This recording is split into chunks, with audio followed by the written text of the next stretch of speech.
네, 사형이 확정되고도 실제 집행이 없이 30년을 채운다면 석방될 수도 있는 현재 규정을 폐지하는 형법 개정안이 국무회의를 통과했습니다. 국회가 이 개정안을 통과시키면 이제 30년간 사형이 집행되지 않은 사형수가 사회에 나올 가능성은 사라지게 됩니다. 네, 헌법재판소는 지난 1996년 그리고 2010년 두 차례에 걸쳐서 사형제도에 대해서 합헌 결정을 내렸습니다. 현재 세 번째 심리를 진행 중인데 이번 개정안이 심리의 결과에 어떤 영향을 미칠지도 관심입니다. 관련해서 손정혜 변호사와 이야기 나눠보겠습니다. 어서 오세요. 어서 오십시오. 안녕하세요. 현행법상 사형은 합헌인데 30년을 채우면 풀려날 수도 있다. 어떻게 보면 헌법 불합치 상태가 계속되고 있는 겁니까? 형법에 규정된 내용인데요. 일반적인 형법 규정입니다. 형에도 네. 이제 시효라는 것이 존재하는데요. 아. 사형뿐만 아니라 무기징역형도 시효가 있고 일반 유기징역형도 시효가 있습니다. 즉 범죄자가 도망을 가고 국가기관이 오랜 기간 집행을 하지 않으면 그것도 시효로 이제 완성된다. 형을 살지 않아도 된다라는 것인데요. 법에는 정확하게 어떻게 규정이 되어 있냐면 형을 선고받은 사람에 대해서는 시효가 완성되면 그 집행이 면제된다. 그러니까 집행이 면제된다라는 건데 사형 같은 경우는 30년형으로 규정되어 있으니까 이 형을 확정받고 나서 30년이 지나면 사형이라는 형을 집행하지 못하고 면제를 해줘야 됩니다. 다만 이 사건 같은 경우에도 면제를 해주되 그러니까 사형은 집행을 못하는 것은 확실한데 네. 구금할 수 있느냐 앞으로 계속 그러니까 징역형으로 구금할 수 있느냐가 이제 쟁점으로 떠올랐다라고 보시면 될 것 같고요. 일반적으로도 이제 무기징역형 같은 경우도 그 형의 시효가 도가하면 면제돼서 그 징역형을 살리지 못합니다. 그렇군요. 예. 그러면 현행대로면 사형수는 30년 지나면 석방이 가능한 거고 무기징역을 받은 사람들은 뭐 석방이나 가석방 다 안 되는 건가요? 무기징역형도 가석방 없는 무기징역형을 저희가 선택하고 있지 않기 때문에 유기징역형에 어느 정도 기간이 경과하면 사실상 가석방은 가능합니다.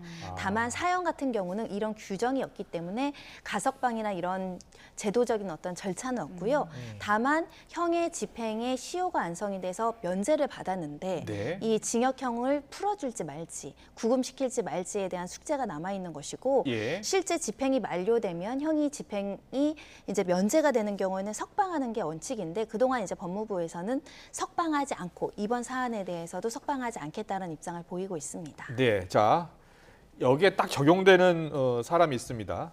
국내 최장기 사형수입니다. 원모 씨, 67살인데요. 11월 30일 형을 마치면 석방될 수 있었던 사람이었다면서요?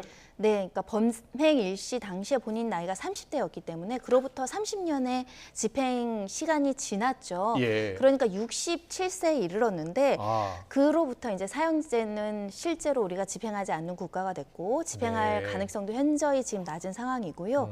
그런 사안인데 사안은 그렇습니다. 92년경이었는데요. 이 여호와의 증인이니까 한 이제 종교 단체에 불을 질러서 15명을 이제 숨지게 하고 네. 그리고 수십 명을 다치게 한 혐의였고요. 많은 사람을 죽게 하거나 다치게 한 혐의를 받았기 때문에 사형이 확정이 됐었던 사건입니다. 예. 93년부터 이제 사형이 집행이 가능한 시점으로부터 지금 30년이 도과해서 그렇네요. 이제 집행을 면제받았는데 이 예. 사람이 그러면 원칙적으로는 석방돼야 되지만 또 지금 법무부에서는 석방 대상은 아니다 이런 쟁점이 나온 상황이고 그래서 법무부에서는 이 집행시효 자체를 없앤다면 네. 집행시효가 없다면 집행이 만료되지 않는 것이고 형 집행에 대해서 어떤 면제 효과가 발생하지 않기 때문에 이것을 폐지하겠다라는 겁니다. 그렇군요. 예. 네. 집행 시효를 폐지한다. 계속 집행할 수 있도록 열어놓는다. 네, 그렇다면 석방의 문제는 발생하지 그렇겠네요. 않기 때문인데요. 예. 하지만 이것도 궁극적인 해결책은 아닙니다. 네. 그러니까 지금 한마디로 사형제라는 형벌은 줘놓고 이걸 이행하지 않고 그러니까요. 시간만 도과해서 발생하는 문제이기 때문에 예. 결국은 사형제를 폐지할 것인지 여부, 집행할 것인지 여부 또는 다른 대안을 제시할 것인지 여부가 논의돼야 되는 것이죠. 네, 네. 지금 우리나라 사형이 집행되지 않은 게 한 26년 정도가 된 거죠? 97년 12월 30일이 이제 마지막 사형 집행이었고요. 예. 네. 20여년 가까운 시간 동안 사형은 실질적으로 집행되지 않았습니다. 네. 사실 다른 미국이나 일본에서도 사형제 집행과 관련한 여러 가지 논란이 있었는데 우리나라는 또 이제 생명을 빼앗는 이 사형 집행에 대해서 과거에 정치적으로 악용된 사례도 있었고 네. 또 재심 과정에서 실제 진범이 드러나는 사건들도 종종 있었기 때문에 실제 사형수가 59명이 됨에도 불구하고 현재까지는 집행하지 않고 있고 법무부도 앞으로 집행 계획이 없는 것으로 보입니다. 그렇군요. 집행 계획이 없다.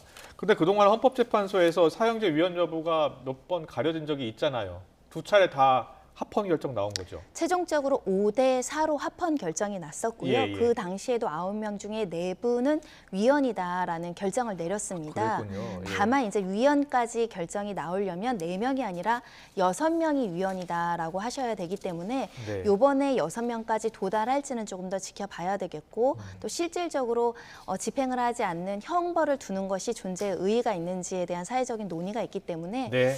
지켜봐야 될 것 같은데 또 국민적인 여론은 또 사형제에 대해서 찬성하는 일부 여론도 있기 때문에 이게 쉬운 문제는 아닙니다. 예, 네. 알겠습니다. 자, 이번에는 다음 주제를 좀 짚어보겠습니다. 그 부산 돌려차기 사건 피해자를 한 유튜버가 신상 공개를 했더라고요. 그러면서 이게 수사기관이 아니라 개인이 사적 제재를 했다는 논란이 일고 있는데 어떤 내용입니까? 본인은 사적 보복이나 제재의 목적 없이 공익적 목적으로 이 가해사를 알림으로 인해서 범죄 예방 효과, 특히 일반 대중들이 이 사람이 얼마나 잔혹한 건지를 알면 범행을 이제 하지 않거나 이 범죄의 대상으로 이제 삼지 않기 때문에 어떤 피해자들을 막기 위한 목적이라고는 주장을 하지만 예. 현행 법적으로는 사실은 위법하다라고 설명드릴 수밖에 없습니다. 네. 왜냐하면 우리 헌법재판소가 사실적시 명예훼손을 합헌이라고 판단하고 있거든요.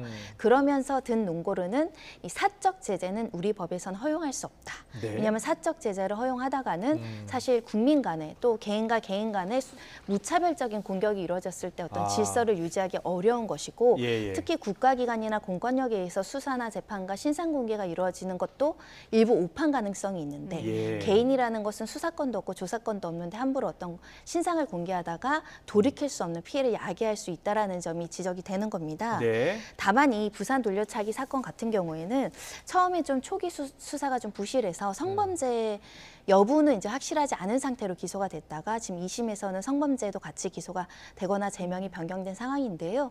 우리나라 법에는 성범죄특별법에 성범죄로 유죄가 확정이 되면 네. 그러니까 판결이 확정되면 신상 공개할 수 있는 부분이 있습니다. 그래서 이 사건도 해당 유튜브가 공개되지 않는다고 하더라도 법제도 하에서 판결 확정 후에 신상 공개 대상이 될 여지가 있었는데 네. 아마도 시간적인 간격이 너무 오래 끌었고 특히 특강법상 신상 공개 대상이긴 합니다. 다만 우리가 신상 공개를 피의자 신분에서 공개했던 사례들을 보시면 네. 여러 명을 죽이는 살인 사건이거나 예. 굉장히 사체를 잔혹하게 어떤 훼손하는 유기 사건이거나 이런 경우에 한해서 이제 공개를 해왔거든요. 네. 그 정도로는 잔혹하지 않다고 봐서 신상공개위원회가 열리지 않았던 사안인데 그렇군요. 그래서 이제 사회적으로 일부 목소리가 나오는 것은 강력 범죄잖아요. 네. 강간, 살인, 미수도 신상공개 대상이 될 만큼 국민적 알 권리가 필요한 사안임에도 불구하고 예. 신상공개 제도에 대해서 우리 국가적으로 너무 소극적으로 제한된 범위 내에서 공개를 하는 것이 피해자 보호 차원이나 잠재적인 어떤 피해 발생을 예방하는 데는 한계다. 네. 이런 목소리가 나오고 있고 그 그렇군요. 와중에 이렇게 개인적인 판단으로 공개한 것 같습니다. 그렇군요. 이번에 그 신상을 공개한 사람 유튜버는 제3자잖아요. 그런데 만약에 피해를 당한 당사자가 신상을 공개하거나 말하는 것도 불법입니까? 배드파더스 문제를 떠올리시면 될 것 같습니다. 양육비를 오랜 기간 주지 않아서 문제가 된 사건에서 어떤 단체가 공개를 했을 때 1심에서 문제가 나왔지만 2심에서 결국 유죄의 판단이 이르렀거든요. 예. 서로 피해자가 직접적으로 공개한다라고 하더라도 양형에 참작할 요소는 있을지언정 위법행위라는 판단이 바뀔 가능성은 없고요. 다만 이제 사안에 따라서는 네. 예를 들면 공익적 목적으로 사실에 적시해서 비방의 목적이 없이 이렇게 올렸다라면 일부 무혐의나 무죄가 나온 사례들은 있습니다. 네. 하지만 사실 적시한 것들도 마찬가지로 명예훼손 소지나 정보통신망법 위반 소지가 있기 때문에 그 피해자라고 할지라도 공개할 권리는 없다 이렇게 말씀드릴 수 있습니다. 그렇군요. 그런데 지금 얼마 전에 20대 여성 살해 유기용의자 정유정 같은 경우에 신상이 바로 공개됐잖아요. 뭐 지금 사건이 발생한 지 얼마 안 됐는데 바로 공개가 됐어요. 그래서 형평성에 문제가 있는 것 아니냐라는 문제 제기도 있고요. 그리고 해외 같은 경우에는 뭐 미국, 프랑스, 영국도 확실하게 범인이라고 확인이 되면 CCTV를 통해서 확인이 되면 바로 공개하고 얼굴도 머그샷으로 보여주잖아요. 그럼 그 나라는 왜 보여주는 겁니까? 우리나라가 사회적인 명예 침해에 대해서 조금 민감하게 여기는 부분이 있다라는 점을 생각해 보시면 될 것 같고요. 예. 과거에는 그래서 무고한 사람들의 희생된 부분들이 많기 때문에 아. 한 명의 10명의 도둑을 잡기 위해서 한 명의 무고한 그 피고인을 만들지 말자라는 것이 우리 형사법의 대원칙이었습니다. 그렇군요. 과거에는 인권을 침해하는 고문 수사로 사람들에게 형벌을 내린 전적이 있었기 때문인데요. 그만큼 범죄자들도 형이 확정되기 전까지는 좀 보호해준다. 무죄 추정의 원칙이 강하게 작동하는 나라이지만 이제 좀 시대적 흐름이 바뀌면서 범죄자의 인권보다는 피해자 인권도 대등한 수준으로 보호를 해줘야 되는 거 아니냐. 예. 이런 목소리가 높아지면서 이런 알 권리에 대한 사회적인 권리 욕구가 굉장히 강해졌다. 네. 영미계랑 지금 대륙법계랑 좀 달라서인데요.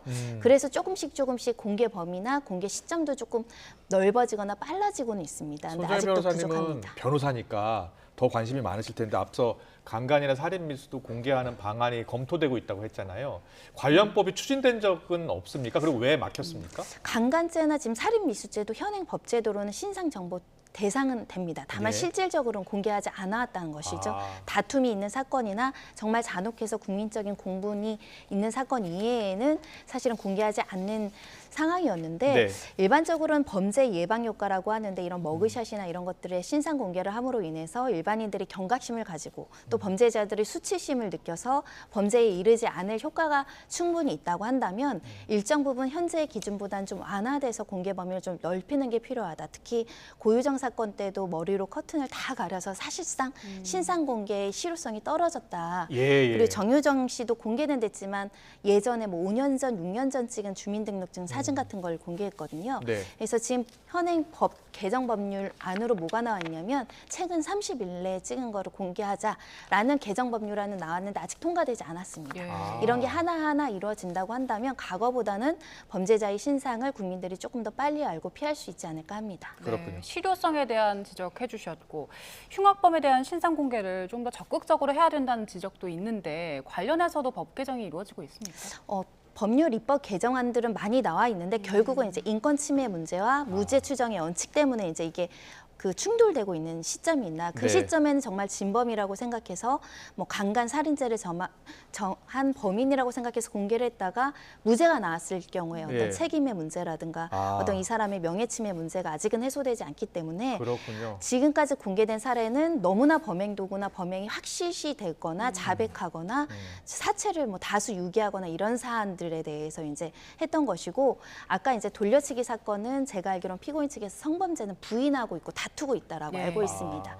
그래서 이런 사건은 확정돼서 공개하는 것인데요. 네. 지금 판결 전에 확정하는 것도 너무 소극적이고 판결 이후에 신상 정보를 공개하는 것도 굉장히 제한적으로 이루어지고 있는데 사회적인 논의를 끝에 결국은 입법으로 해결해야 될 문제거든요. 법률 예. 근거가 없으면 경찰에서 공개할 수 없습니다. 그러니까요. 그래서 입법적으로 국회의원들께서 좀 논의를 해주셔야 되는 상황입니다. 알겠습니다. 법이라는 게 이제 시대적 흐름, 국민적인 공감대를 또 반영해야 되고요. 인권 침해가 없어야 되니까요. 신중한 검토가 필요하고 법 개정도 국민적 공감에 맞게 서둘러야 될 것 같습니다. 지금까지 손정혜 변호사와 함께 짚어봤습니다. 고맙습니다.